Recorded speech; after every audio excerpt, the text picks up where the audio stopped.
碧霄在旁边急道：若是呼救就来不及了，这弟子人家还不满意吗？之前那6、7、8道天劫便是金仙来了，都要化作残渣。琼霄却道：别急，天劫亦是机缘，天劫之力亦承载着大道之力，他能多撑一些，好处也就越多。碧霄禁不住翻了个白眼儿，难道还想一步登天，化作大罗不成？大法师轻笑：这种事谁又能说得准？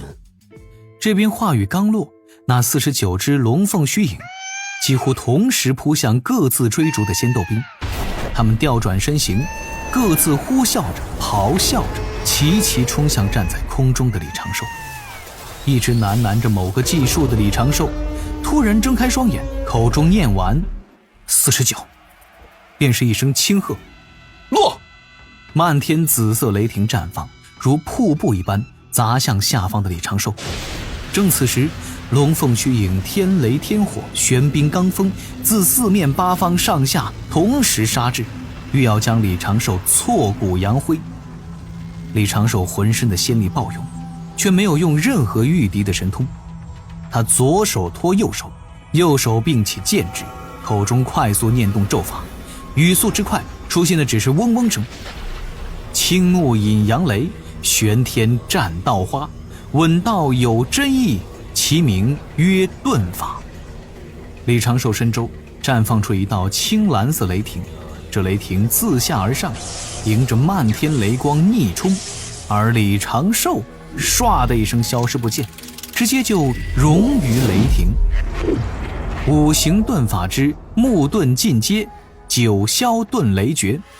他最擅长的法术，最强的手段，不是各类神通，不是阵法毒丹，不是撒豆成兵，更不是剪纸成人，而是23门耗费了他无数精力才修来的遁法。只是眨眼，李长寿就已经顺着自己放出来的雷霆冲到空中，将那些龙凤虚影甩在身后，把那些风火冰的攻势同样晃开。他知道自己只有这一次机会，天劫会迅速生出感应，接下来会将他压制在原地疯狂的摩擦。自己能施展遁法的机会只有这一次。这个瞬间，便是大法师与云霄仙子也是看不明白李长寿要做什么。李长寿驾着雷霆逆击而上，这雷霆没有什么威力，接触到那紫色神雷之后便直接消散。但是李长寿的身形犹自在上冲，身影在雷海面前一闪，竟然再次消失不见了。在观察天劫的几个人同时皱眉凝神，琼霄突然喊道：在上面，他去了天劫的雷光中。碧霄也是惊愕地喊了一声：他遁进了天劫！他遁进了天劫！紫色雷霆中，李长寿化作了一颗光点，在雷劫之中肆意遨游，承受着汹涌的天劫之力。下方那些锁定了他的龙凤虚影此刻聚成一团，一头又一头的迅速撞入了紫色的雷海。此前化作2部分的天劫之力在此刻正面冲撞，而那些龙凤的虚影被天劫之雷直接击溃。苍龙不甘的怒吼，神凤愤怒的悲鸣，最后却都只是化作漫天光雨，被空中砸落的雷劫撕碎。一如这些龙凤虚影登场时撕碎妖巫灵兵的情形。李长寿此刻也不好受，2股绝强的天劫之力涌来，前后交错，轰在正施展遁法的李长寿身上。一股天威降临，压在李长寿身上，将李长寿自天雷之中逼出。李长寿显出本体，喷出一口鲜血，浑身仙力已经全力运转，元神抵抗着天地威压。他放开心神，迎接着雷火风冰之力，在天劫之中咬牙硬挺，也只能硬挺。此刻最大的威胁，那些龙凤虚影已经是被雷劫击散，不用9转金丹撑到最后的概率已经接近了95%，而9转金丹就在自己口中，撑不过去就一口咬碎。但是李长寿还不敢说一句稳了，心神没有丝毫放松。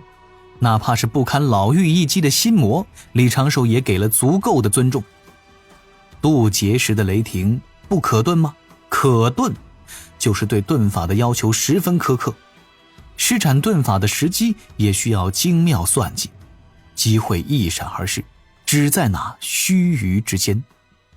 根据李长寿总结归纳，发现天劫雷霆不过是天劫之力的显化，天劫之力是对炼气士的磨难，也是给炼气士的机缘。但是天劫之力化作的雷霆，给炼气士的只是杀伤。从这个角度去考虑，如果在天劫落下时施展遁法出入劫雷，所要承受的不就只是纯粹的天劫之力？李长寿百般推算，不断的验证，最后得出结论，这应该是一个天劫系统的漏洞，若是利用了，应该会被天道迅速发现，打出雷霆之中。自己今日渡劫的这般情形，李长寿在第6道天劫时就想到了用此法躲避一波天劫灵兵，稳妥起见，一直留到最后才用。嘿嘿，祝天道完善天劫，他李长寿身为优秀的道门弟子，义不容辞啊。又片刻之后，李长寿自身已经金光涌动，道运气息迅速攀升，天劫之力却在渐渐消退。这金仙劫大概是不能乱插旗，到最后一刻再说。最后一道天劫持续了整整半个时辰，天劫带着几分发挥失常后的不甘，恨不得挤出最后一点天劫之力，搞掉下面那个胆敢遁入天劫的渡劫者，但是他真的是一滴都没了。李长寿悬空盘坐在岩浆湖上，身中满是浓郁的仙光，元神与他的道躯保持同一个姿势，此刻已经被金光浸满，显露着玄妙的道韵。对比之下，一旁那只小小的海神钢叉海神神拳宝器都显得暗淡了很多。渡劫成长生是李长寿在仙道上的升华，与神道并无太多关联。那3朵12品青莲的虚影自他胸口、小腹、额头现出，缓缓向他身后飘动，在他头顶汇聚绽放，缓缓旋转。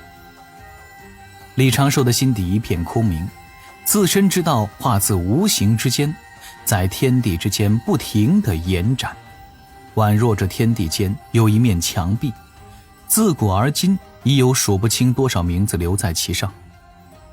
李长寿此时也将自己的姓名刻了上去，胸口又有5色气息绕动，化作纯粹的5行气息，归于李长寿道躯各处，让李长寿的道躯与元神完美相融。3花聚顶，5气归元，这就是金仙境。道躯轻灵空幻，似要随风而去，元神宛若仙玉雕琢而成，仙石缓缓铺开，已是能够探查万里之外。天地与我相近，万物与我共生，命数与我无数，大道与我共鸣。自此月出轮回，人殊无此性命。5行阴阳同生，自在还须太清。李长寿的心底一阵安然，甚至有点感动，鼻尖也有些酸涩。终于成金仙了。虽然在洪荒还没有什么自保的能力，更没有什么厉害的法宝护身，只有一点点神通法术能够让自己去应对一些不复杂的战斗，但他已经有了长生道果，有了正式成为圣人老爷法宝人的资格。再稍微努努力，找个角落躲起来，怎么着也能活下去了。成仙是蝼蚁插上了翅膀，长生也就是终于有了人形儿，在洪荒算是一个3流的好手了。这一路走来当真是不容易，每日担心被西方圣人碾死，担心自己被卷入量劫，并为此奋不顾身的筹谋算计，抱稳了人教大腿。不多说了，感动，给自家圣人和大法师比心。李长寿将口中的9转金丹吐了出来，但但是想了想又吞了回去。不急，再等等。如果这次真的用不上，还可以再擦一擦嘛，然后给灵娥成仙节的时候用，反正是自己省下来的。炼气是自修道开始，成仙前寻找自己的道，成仙后踏上自己的道。天仙境圆满时，自身的道果已成熟，迎接天道检验。度过金仙劫，便证明此道可以立足于天地之间，而炼气士便可以凭自身之道长生不老。入洪荒，拜师门，修无为，得太清。李长寿心底泛起了一幅幅画面，自己原本入洪荒之前，真灵之中所带着的那些记忆，在此刻也渐渐地清晰起来。许多被他忘记之事，透过大道映射，又落在心底。心底感悟缓缓而起，那一扇曾经对李长寿打开过的众妙之门，又在李长寿眼前露出一条缝隙。接下来，只要推开门走进去，自己就可以如同成仙之后的飞升一般，在成就金仙之后，再向前迈出一小步。但是李长寿此时并未急着推门而入，他在等。空中那崩碎的劫云化作无边灵气，朝着李长寿汇聚而来。那小小的元神张口一吸，这些纯粹的灵气灌入李长寿的道躯中，被他道躯元神尽数吞掉，支撑他接下来的持续蜕变。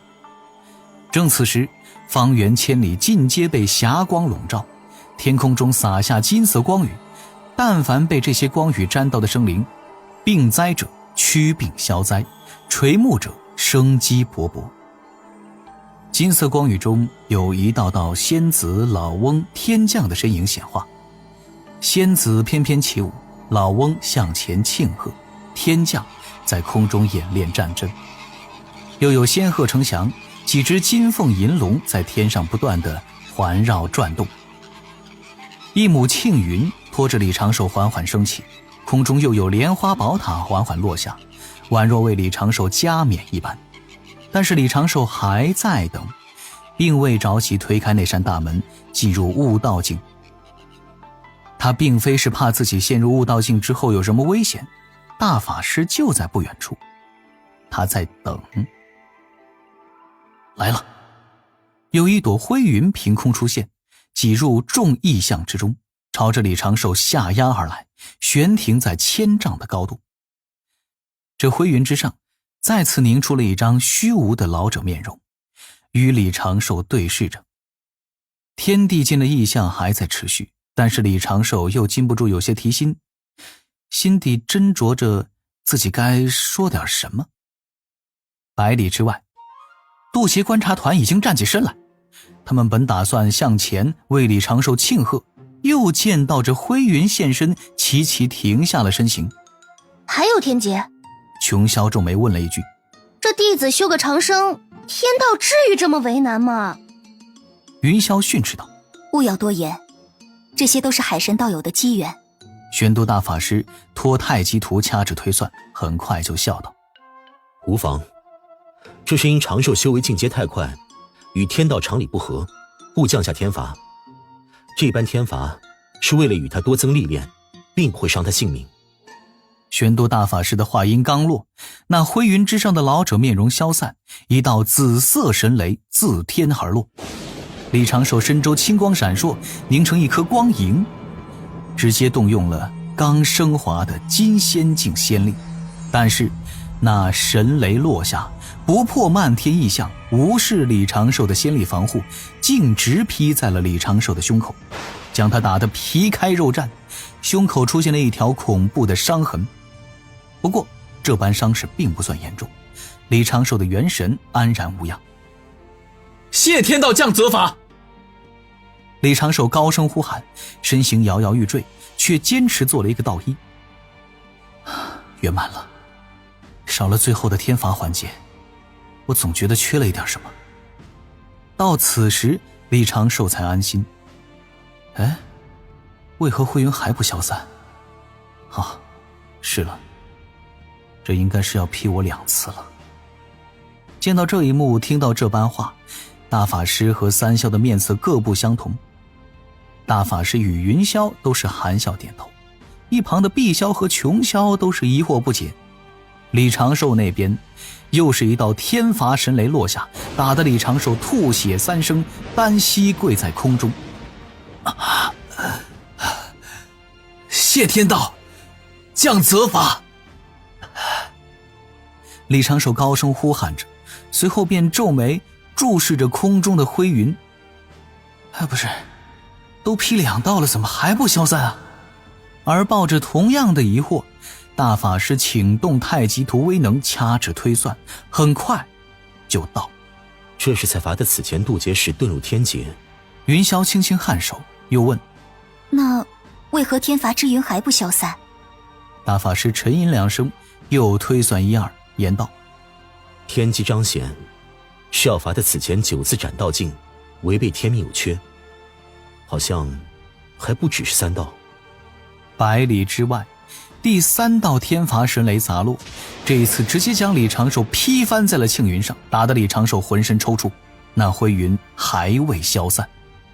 大法师和云霄对视一眼，2人瞬间化作2团流光，眨眼间出现在李长寿左右。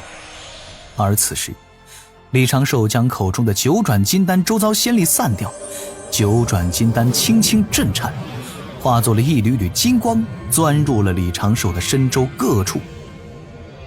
连续遭了3道天罚，李长寿已经是意识模糊。此时他感受到了大法师和云霄仙子的气息，心底莫名的安稳了一些，口中仍然不忘道一句：多谢天道老爷，百忙之中来劈。本是严肃表情的云霄闻言禁不住笑出了声，一旁的大法师也是以手扶额，